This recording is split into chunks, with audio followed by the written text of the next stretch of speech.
NIM 02. Pengertian belajar sendiri yaitu suatu proses kegiatan yang titik pencapaiannya adalah mengetahui segala sesuatu. Sedangkan belajar menurut pakar yaitu yang pertama, menurut Slameto, belajar adalah suatu proses usaha yang dilakukan seseorang untuk memperoleh suatu perubahan tingkah laku yang baru dengan hasil pengalaman sendiri dari interaksi lingkungannya. Yang kedua, menurut pakar W.S. Lincoln, belajar adalah suatu aktivitas mental yang berlangsung dalam interaksi aktif antara seseorang dengan lingkungan yang menghasilkan suatu perubahan pemahaman. Dan yang kedua yaitu pengertian hakikat pembelajaran. Pembelajaran artinya suatu proses belajar yang terjadi karena adanya guru sebagai pengajar atau pendidik dan adanya peserta didik sebagai yang diajar atau penerima ilmu pengetahuan. Jadi perbedaan belajar dan pembelajaran itu, kalau belajar itu suatu proses kegiatannya, dan sedangkan pembelajaran yaitu adanya interaksi peserta didik dan guru. Baik, selanjutnya yaitu pemateri kedua yang akan dilanjutkan oleh teman saya. Assalamualaikum warahmatullahi wabarakatuh. Perkenalkan, nama saya Claudia Cindy Aurora dari kelas 2A Pendidikan Guru Sekolah Dasar dari kelompok 2. Di sini saya akan melanjutkan penjelasan dari teman saya tadi, yaitu faktor-faktor yang mempengaruhi belajar dan pembelajaran. Faktor yang mempengaruhi belajar dan pembelajaran itu ada 3. Yang pertama yaitu faktor internal atau faktor dari dalam, yang kedua faktor eksternal, dan yang ketiga yaitu faktor pendekatan belajar. Di sini saya akan menjelaskan faktor yang kedua yaitu faktor eksternal. Faktor eksternal adalah faktor yang mempengaruhi belajar dan pembelajaran yang berasal dari luar individu. Faktor eksternal dibagi menjadi 2. Yang pertama yaitu faktor lingkungan sosial dan yang kedua yaitu faktor lingkungan non-sosial.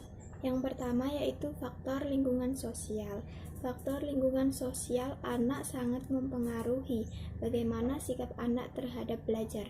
Apakah anak itu senang terhadap belajar atau malah malas untuk belajar. Faktor lingkungan anak di sini sangat beragam.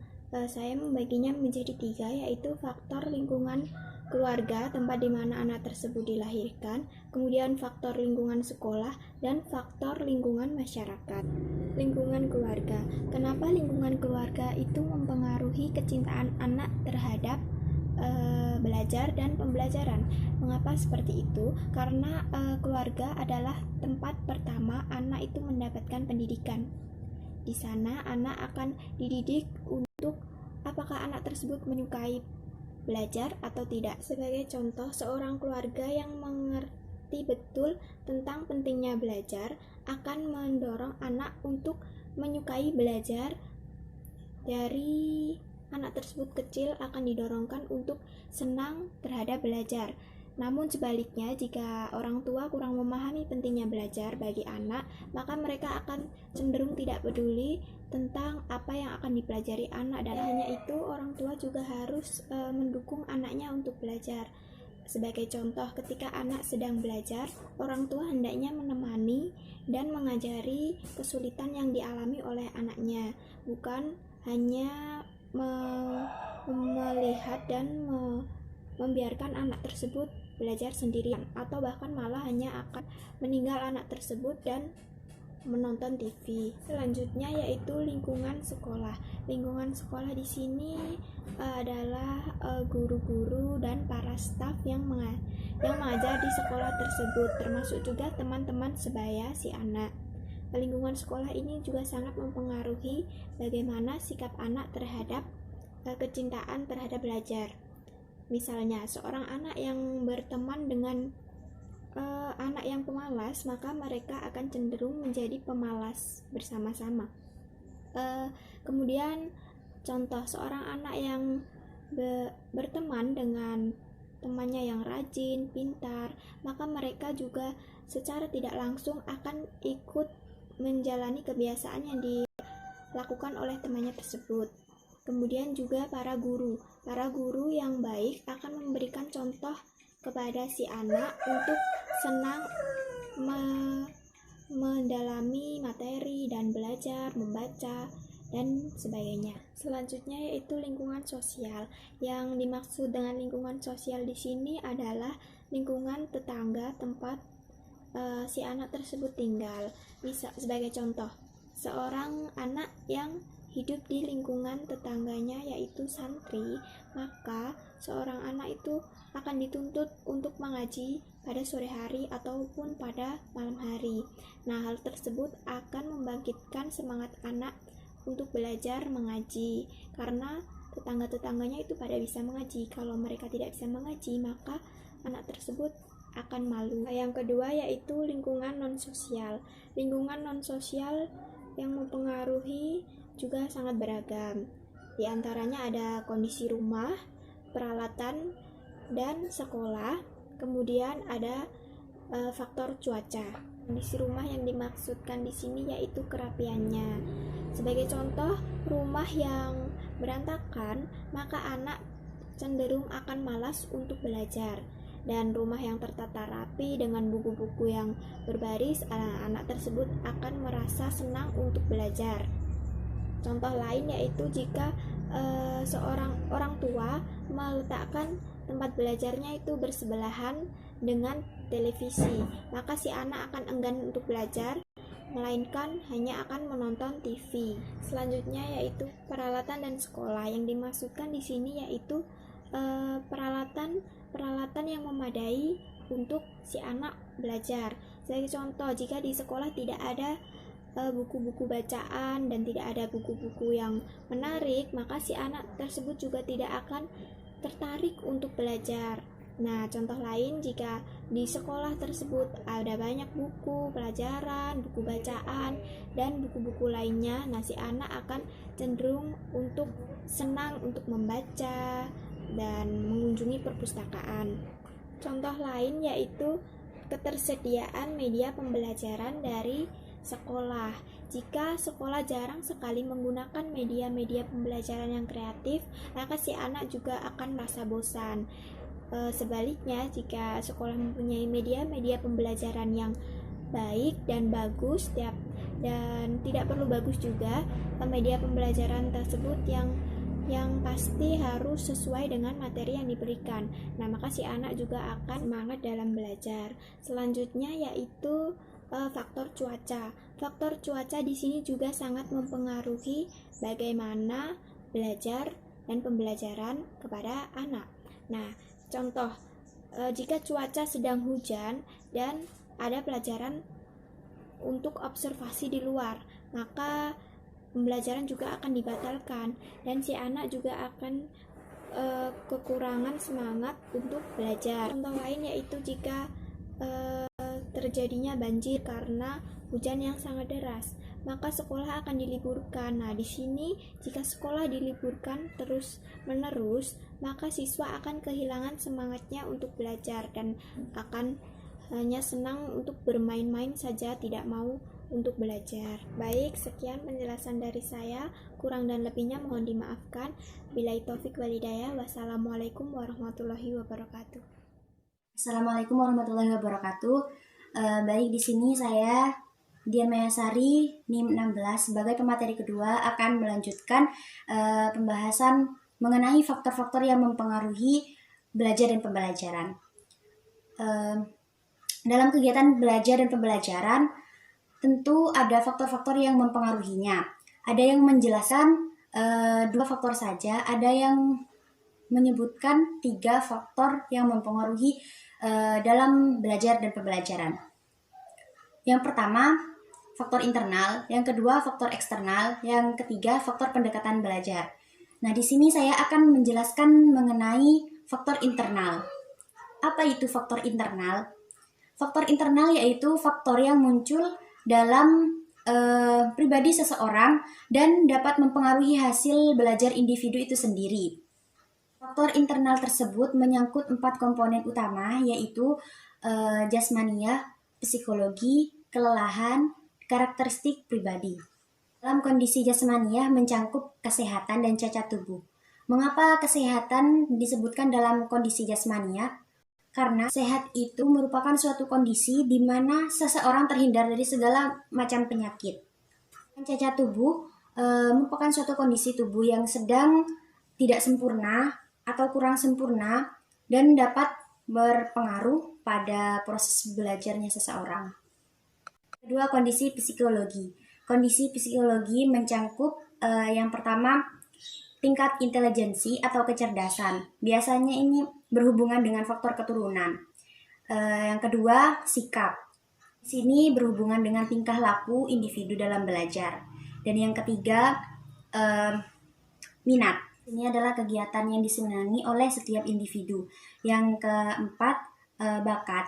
Bakat merupakan kemampuan yang diminati oleh setiap individu. Kelima, adanya motivasi. Tanpa motivasi dalam diri individu akan sangat sulit untuk memahami apa yang akan datang padanya. Yang keenam, kematangan.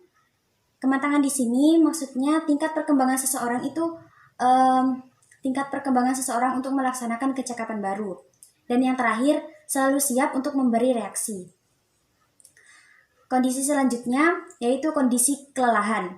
Kondisi kelelahan ini suatu hal yang wajar dalam setiap individu. Kelelahan juga bisa berpengaruh dalam belajarnya seseorang. Dan yang terakhir, karakteristik individu. Orang yang ekstrovert membutuhkan istirahat di waktu melaksanakan tugas karena tidak bisa konsentrasi untuk jangka waktu yang panjang seperti introvert. Sekian dari saya, kurang lebihnya mohon maaf. Assalamualaikum warahmatullahi wabarakatuh. Assalamualaikum warahmatullahi wabarakatuh. Perkenalkan, nama saya Bahiratul Gina, NIM 19061111000022.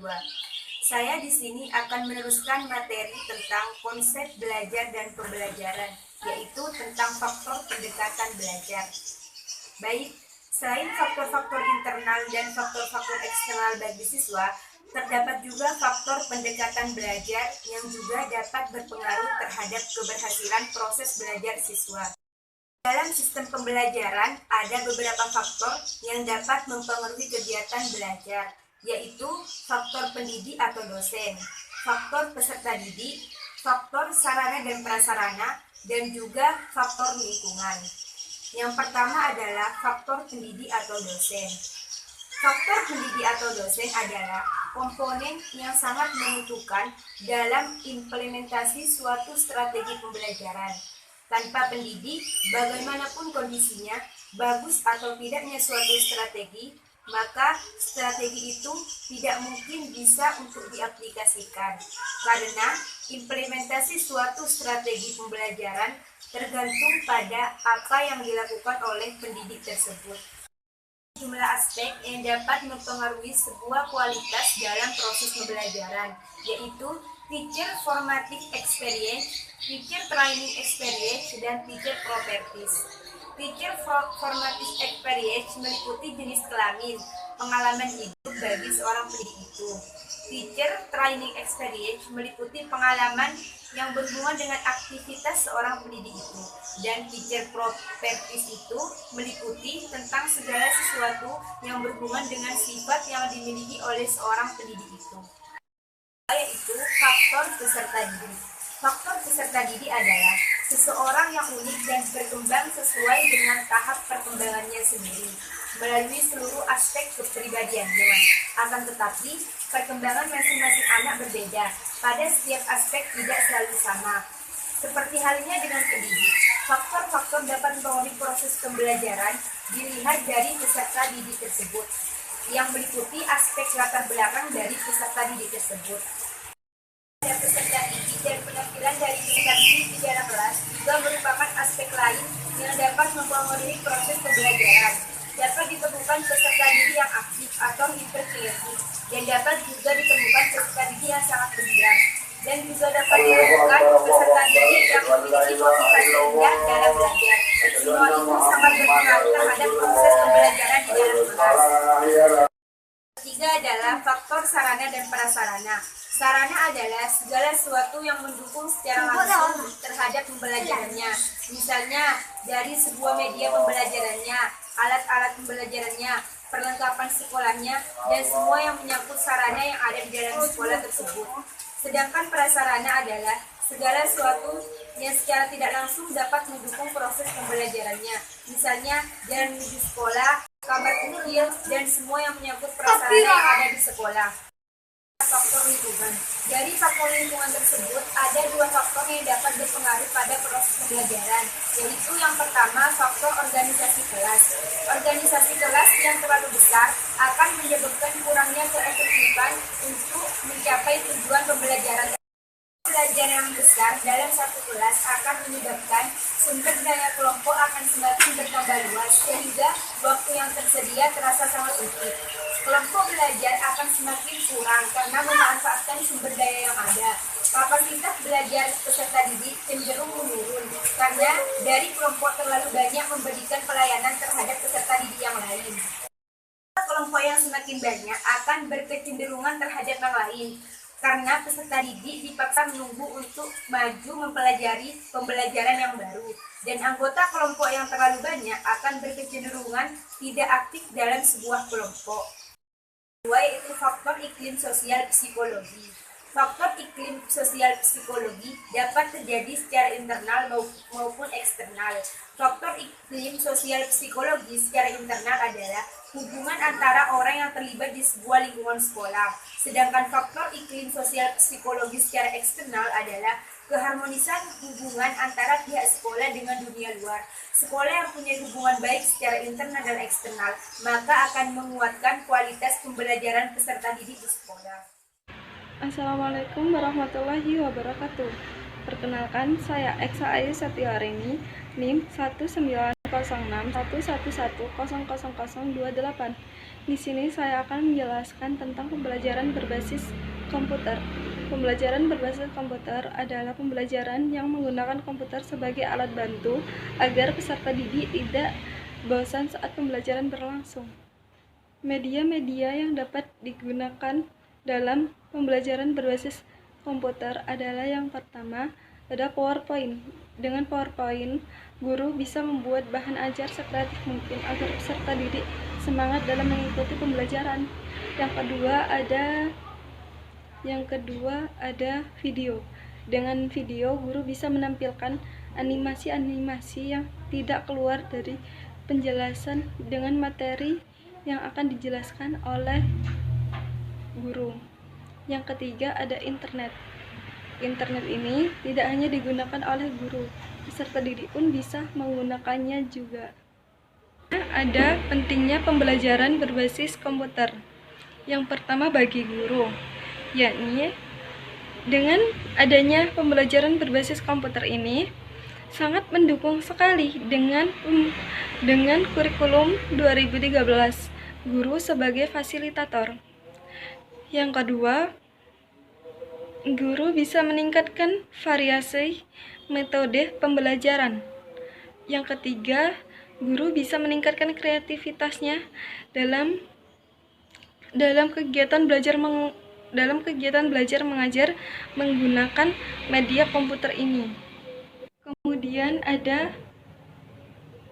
pentingnya pembelajaran berbasis komputer bagi siswa, yakni yang pertama, siswa akan lebih mudah dan cepat dalam memahami materi yang disampaikan oleh guru. Yang kedua, mampu meningkatkan motivasi belajar siswa. Yang ketiga ada meningkatkan hasil belajar siswa. Sekian penjelasan dari saya. Wassalamualaikum warahmatullahi wabarakatuh. Baik, assalamualaikum warahmatullahi wabarakatuh. Perkenalkan, nama saya Ayuna Nadirah, NIM 10. Saya di sini akan melanjutkan penjelasan dari teman-teman saya. Akan menjelaskan tentang konsep belajar dan pembelajaran. Nah, kali ini kita akan membahas tentang prinsip-prinsip pembelajaran berbasis komputer. Untuk prinsip-prinsip itu ada 4. Untuk yang pertama, berorientasi pada tujuan pembelajaran. Untuk yang kedua, berorientasi pada pembelajaran individu.